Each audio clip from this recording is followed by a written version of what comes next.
Probably the first thing that's worth saying is the entire library exists today. Anybody who visits the Bodleian Library in Oxford can take a look at any of these books and manuscripts there. And the path from Prague to Oxford was a twisted one.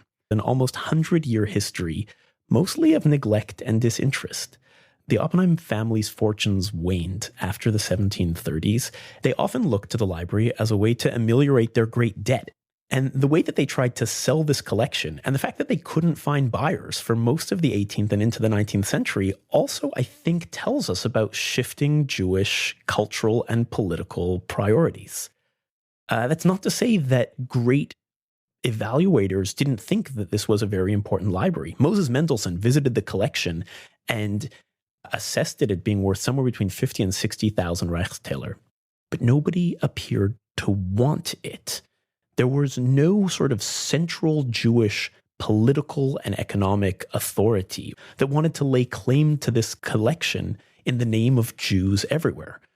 Because at this time, Jews weren't trying to constitute themselves as a central, unified national body. Jews were understanding themselves as part of a French nation, an emerging German nation, very much a part of their local political cultures.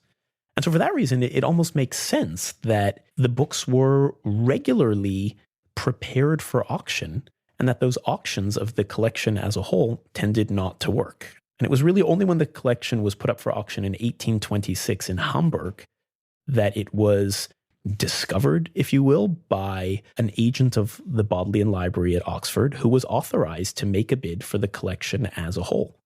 And in the summer of 1827, those books were packed up and ultimately made their way to Oxford by 1829, where they have been till this day.